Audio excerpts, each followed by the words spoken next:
Halo semua, selamat datang di channel Rebah Bangun. Nah, channel ini kan akan belajar tentang mengendarai mobil yang baik dan benar. Sebelum kita berkendara, kita tahu dulu mobil kita prima atau enggak. Dan sebelum itu, tahu juga fitur-fitur kita di dalam mobilnya. Jangan sampai kita nggak tahu. Nah, di video sebelumnya, kita sudah menjelaskan tentang yang ada di dalam kap mesin. Kayak air wiper, radiator, aki, minyak rem, oli. Nah, kalau belum nonton video sebelumnya, tonton dulu, baru nonton yang ini, biar lengkap semuanya. Nah, sebelum kita berkendara yang di dalam mobil, pastikan kita duduk dengan nyaman. Dengan nyaman gimana? Nih, posisi kepala di headrest, ngaturnya ya. Nah, tangan kita ini di pergelangan tangan ini menyangga di sini. Kenapa? Biar pas di posisi tangan yang ideal, yaitu jam 9 dan jam 3. Kenapa jam 9 dan jam 3? Supaya menjangkau wiper dengan gampang. Jangan juga duduk terlalu dekat. Nah, banyak orang nih duduk terlalu dekat, katanya biar lihat ke depan lebih jelas. Padahal kita tuh nggak perlu lihatnya ke depan sini, tapi ngeliatnya jauh banget ke depan, bukan depan sini, jauh banget ke depan. Nah, kalau begini soal kenapa? Gampang pegel dan nggak bisa ngoperasikan setir kemudi dengan baik. Misal ada apa-apa nih, depan ada, anggaplah kucing nyebrang. Kita muter tuh susah, karena terlalu dekat, lalu nggak luasa. Gampang pegel dan kaki juga terlalu nekuk. Nah, yang ideal adalah yang kayak tadi. Posisi. Nah, ini yang ideal. Kalau terlalu jauh juga nggak bagus.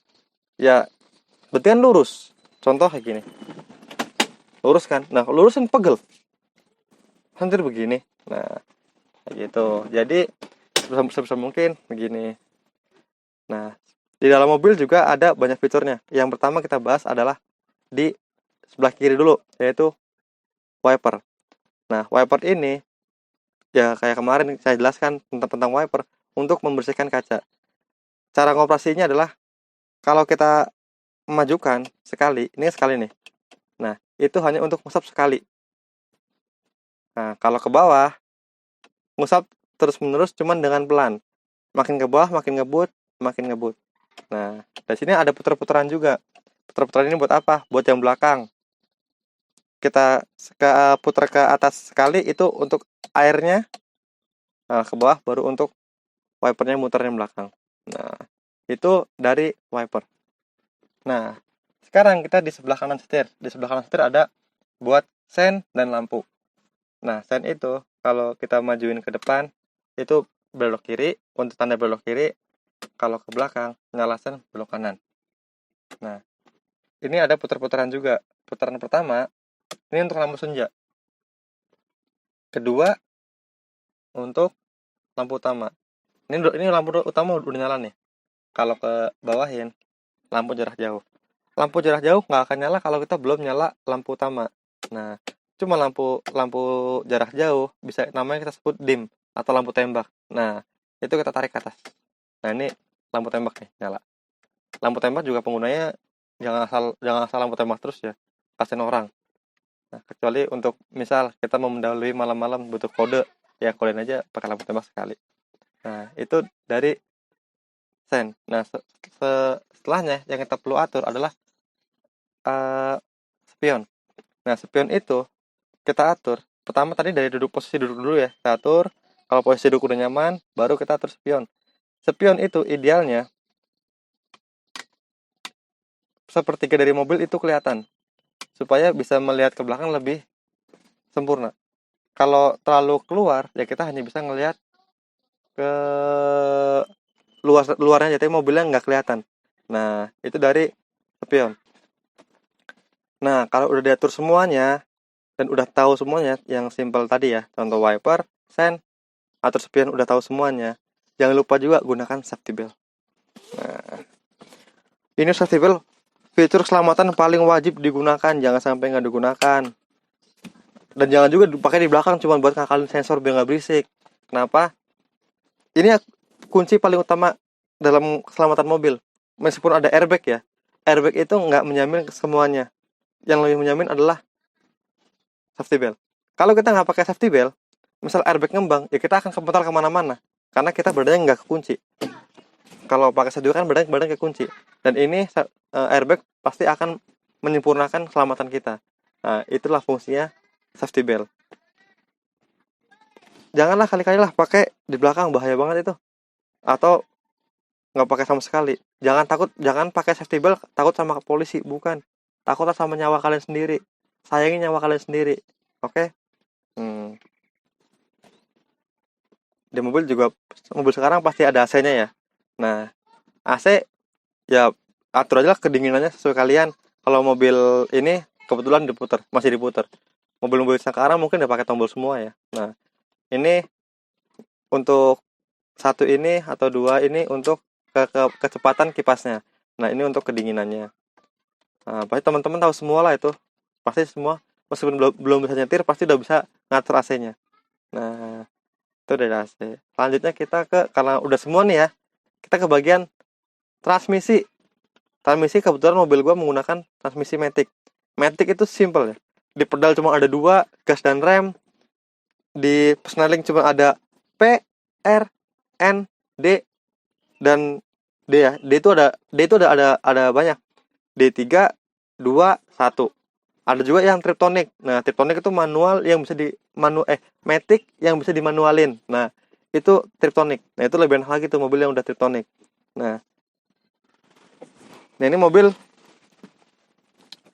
P ya, kalau kita lagi di parkir, kita posisi di P. Atau bisa juga kadang-kadang kita parkir paralel nih. Abang parkirnya bilang, "Bu, Pak, jangan direm tangan ya." Nah, kalau udah begini, kalau abangnya minta begitu, pas mesin mati, ada ya, ini ada shift lock. Nah, ini terpencet kita bisa netralin. Nah, ini mobil bisa maju mundurin, tapi jangan kita rem tangan. Nah, kalau kita posisi di P, mobil nggak bisa maju mundur. Nah, terus ada R. R buat mundur. Nah, kalau N netral. Misalnya kita di lampu merah yang agak lama atau macet yang memang cukup lama, jangan lupa dinetralin. Jangan di D terus, karena kalau di D terus, mobil bisa cepat rusak Matic-nya. Karena Matic udah bekerja ekstra, cuman kita rem. Nah, itu yang bikin Matic cepat rusak.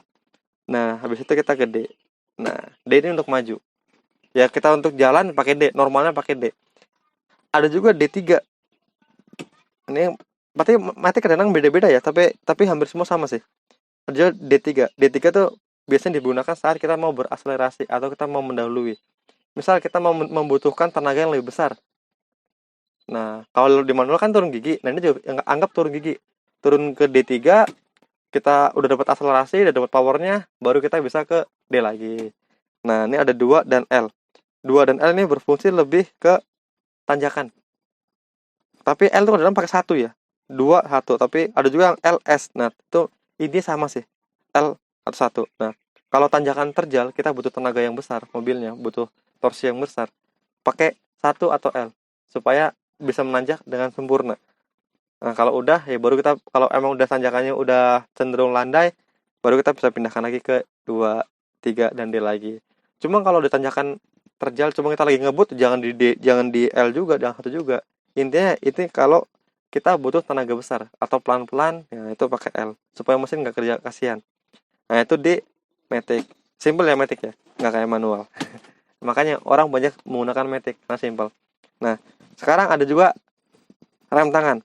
Rem tangan ini karena masih mobil jadul, masih pakai mechanical, pakai tangan, pakai otot. Mobil sekarang udah kebanyakan pakai tombol. Nah, tombol parkir. Nah, itulah. Nah, ada juga yang di kaki. Beberapa mobil juga ada di kaki rem tangannya. Sebetulnya bukan rem tangan mungkin, rem kaki, rem parkir. Nah, itu. Karena ini mobil Matic, cuma ada 2 pedal ya yang tadi saya bilang, gas dan rem. Jadi yang berfungsi hanya kaki kanan aja, kaki kiri diam, kaki kiri istirahat. Udahlah kaki kiri dimanjakan. Nah, gas, rem, kita harus pahami dulu semuanya.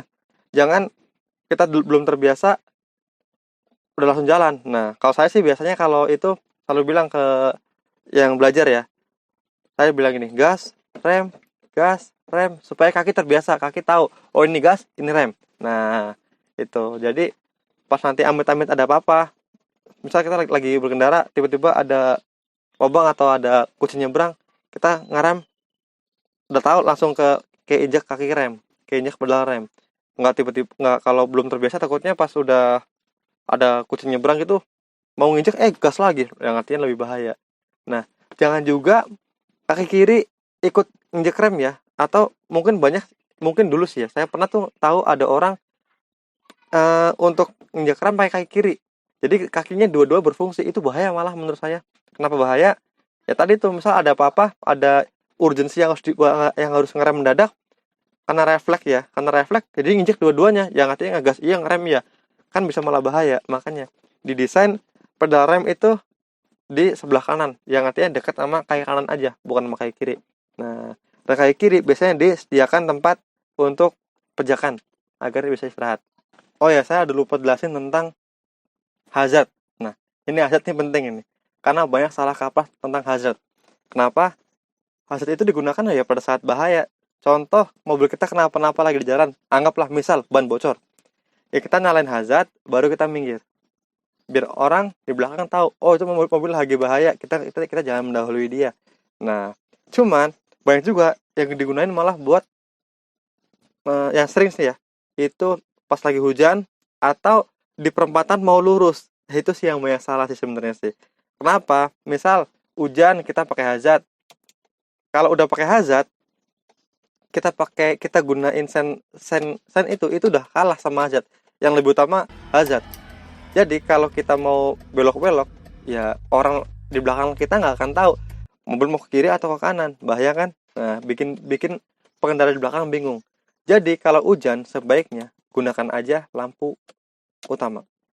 Lampu utama juga udah kelihatan kok. Nah, dan orang di belakang nggak bingung. Jadi pengendara di belakang tuh nggak bingung. Nah, itu hazard. Yang di lampu merah, yang di hujan. Ada juga penggunaan hazard tuh yang banyak saya temuin tuh ya, di perempatan. Dia mau lurus tapi pakai hazard. Ngapain harus pakai hazard sih? Kan kalau kita nggak nyalain sen, artinya kita nggak belok kemana-mana, yang artinya lurus. Misalnya kita di lampu merah, di perempatan, kita nggak pakai hazard nih, kan orang di belakang pasti, oh itu mobil pasti mau lurus, soalnya nggak nyalain sen, kecuali nyalain sen ke kiri, berarti mau belok kiri. Nah, begitu. Kalau pakai hazard, kenapa bilang bahaya?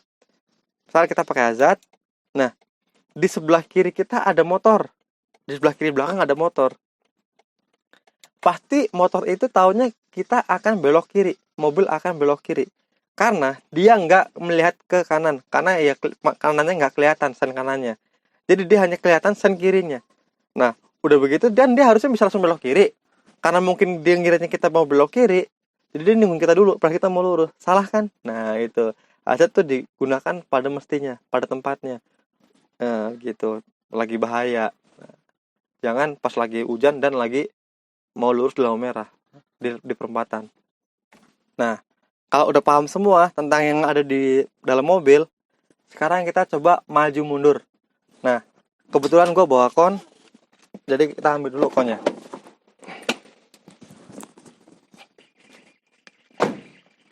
Ditata dulu ya konnya, biar lebih sempurna. Lumayan berat.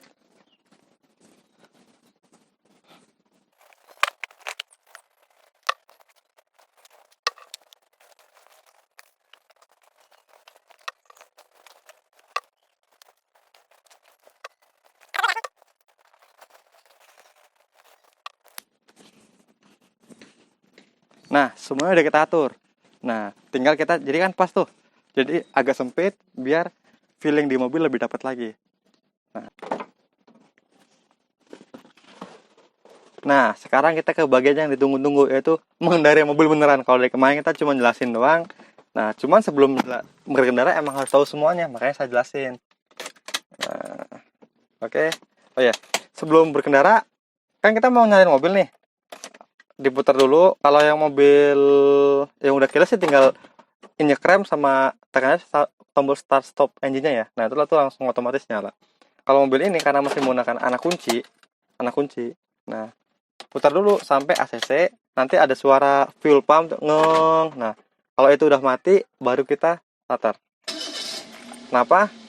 Supaya injektornya sudah ada bensinnya, bisa menyemprotkan bensin ke mesin.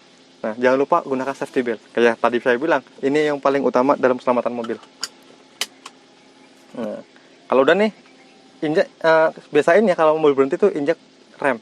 Nah, kalau mau ke transmisi, nah kita juga jangan lupa injek rem karena kita mau maju ya, ke D itu atau maju, lepas rem tangan.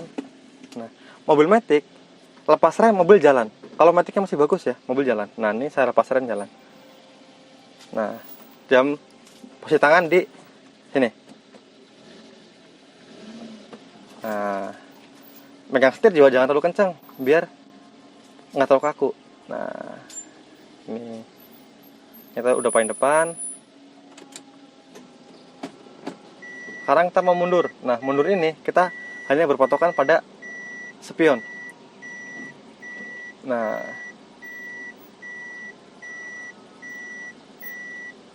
kita patokan sama spion karena yang mata kita di spion. Kita lurusin, lihat kanan kiri, lurusin.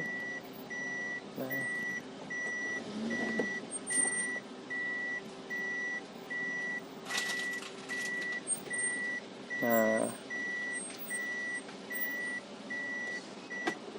lakukan berulang kali sampai kalian benar-benar paham tentang feeling setir mobil. Karena feeling setir mobil tuh amat sangat susah kadang-kadang. Nah, ulang maju lagi, lepas rem pelan-pelan.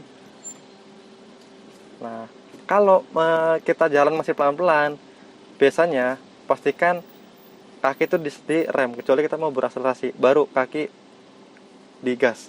Nah, tapi kalau nggak berakselerasi ya kaki di posisi rem. Itu mobil matic. Nah, mungkin perawatan yang lebih lagi di mobil matic adalah kampas rem. Karena kampas rem di mobil matic cenderung lebih cepat habis daripada mobil manual. Nah, itulah plus minus mobil matic. Cuman enak, kita nggak ngapa-ngapain. Cuman ini saya masih kaki di rem.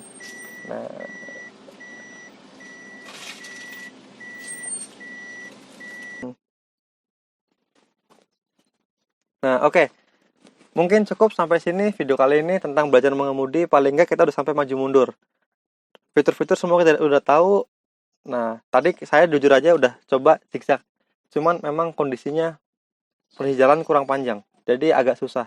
Dan kurang lebar juga sedikit. Nah, oke.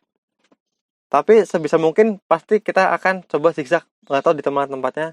Saksikan juga video berikutnya tentang mungkin parkir, coba jalan di raya, coba jalan raya, dan mungkin tol.